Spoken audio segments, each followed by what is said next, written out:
Bonjour à tous et bienvenue pour une nouvelle vidéo format été. Donc ce que vous voyez là a été tourné un petit peu plus en amont. Ce fourgon, vous l'avez déjà vu puisque c'est celui qui a été présenté avec Laure, sa propriétaire. Donc là, cette fois, je l'ai, elle me l'a laissé. Elle l'avait évoqué un petit peu dans la vidéo qui la concernait. Le but, c'était que je puisse y faire quelques travaux. Bon, moi, je l'avais vu en amont une première fois aussi pour faire le check.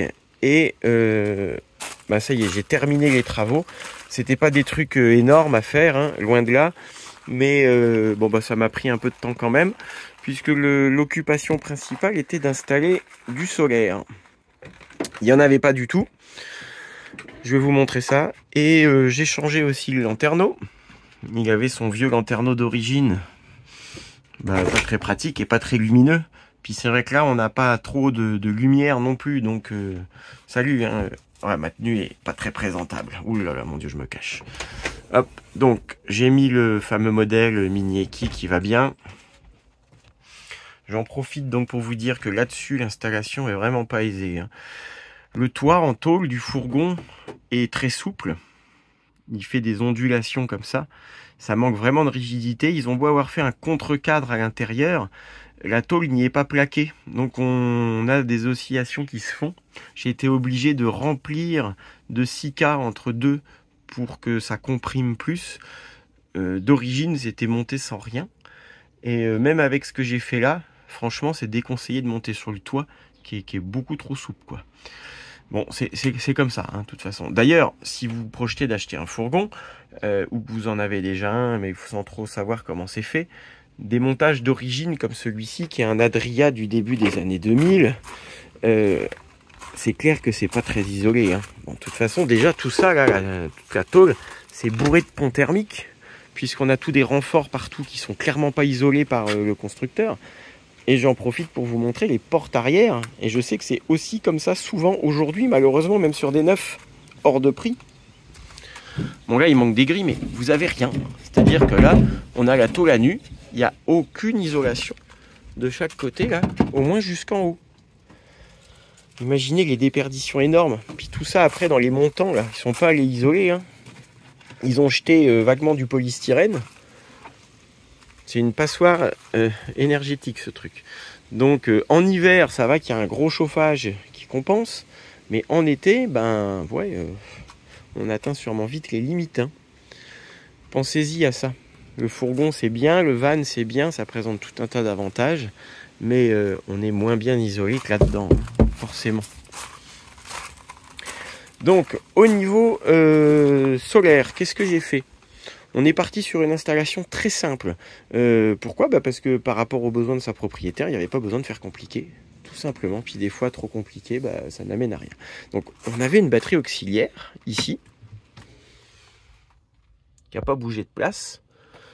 Une 100 ampères, des charges lentes. C'est bien, hein, quand on a des éclairages LED, pas de télévision, pas de conso gourmande, et puis qu'on est plutôt autonome. Pas forcément besoin de plus. Donc cette batterie auxiliaire, elle était reliée à aucun panneau. Donc là, quand même, avec ce qui se fait aujourd'hui de bonne qualité à prix raisonnable, c'était dommage de ne pas en profiter. Donc je lui ai monté un panneau de 115 watts Victron. Je vais vous mettre une photo en incrustation, parce que là, j'ai pas envie de remonter sur le toit. Je sais pas ce qu'il faut, mais là, vous allez l'avoir là tout de suite. Voilà, donc un panneau de 115 watts Victron. Sur cette config là, on pouvait guère mettre plus. Relié à un régulateur MPPT, évidemment c'est important ça pour bien faire le job de charge. Toujours Victron. Hop, que je suis venu cacher ici. On va avancer un petit peu le siège. Donc il est là, au plus près de la batterie auxiliaire, en utilisant des câbles de bonne section. Important ça pour la charge. Et puis j'ai dissimulé ici par une goulotte. Voilà. Ça reste un montage simple. Le but c'est de pouvoir accéder facilement à tout. Si un jour il y avait besoin de démonter, pas compliqué. Les câbles, il n'y a aucune coupure, aucun raccord. Ça vient ici. Et puis là-haut, on a les fameux branchements Uniclick. Là, vous allez apercevoir le passe-câble. qui est là. Donc pareil sur les fourgons avec le toit ondulé, le positionnement du panneau, bah, on fait pas toujours ce qu'on veut. On est obligé de s'adapter pour que ça tienne le mieux possible sans être en travers, etc. Donc ça, le lanterneau que vous avez vu, et puis bien évidemment le petit passage au plafonnier LED à multiples réglages, celui que tout le monde aime. Hop, avec notre éclairage blanc, notre éclairage chaud et notre éclairage labo d'hôpital. Et puis forcément avec la variation d'intensité pour la petite lumière d'ambiance. Alors c'est surprenant dans un petit volume comme ça, peint en blanc. Je l'ai testé en pleine nuit. Waouh, la luminosité que ça apporte, ça nous fait même un éclairage extérieur pour celui qui veut. Ça c'est plutôt pas mal. Et puis bah évidemment, hein, le solaire, ça va de soi, il se contrôle avec l'application Victron qui permet de voir ce qui rentre, ce qui sort. Je vous remets la petite incrustation écran. Ça a permis de voir que la batterie n'était pas chargée à fond au départ et a mis une bonne journée à se mettre en floating, donc en maintien de charge. Et le régule fait son job et renvoie des petites impulsions pour la maintenir au mieux.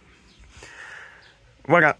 Bah sinon c'était sympa de bosser sur ce petit fourgon un peu ancien mais qui a été bien refait, vous l'aviez vu dans la présentation. Je l'aime bien, c'est sobre. Ça a été plutôt bien fait par l'ancien propriétaire.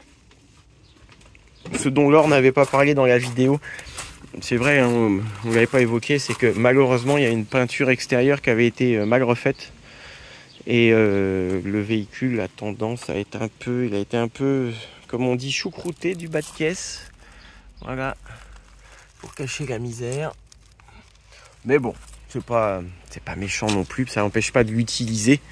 Et en tout cas, il est très agréable.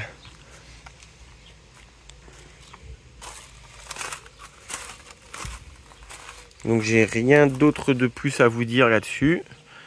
Elle va venir le chercher et elle va partir directement en vacances avec. Elle va tailler la route dans la foulée. Donc il est prêt à partir. Voilà, sur ce, je vous souhaite une bonne fin de journée, bonnes vacances pour ceux qui y sont, et puis à bientôt, bye bye.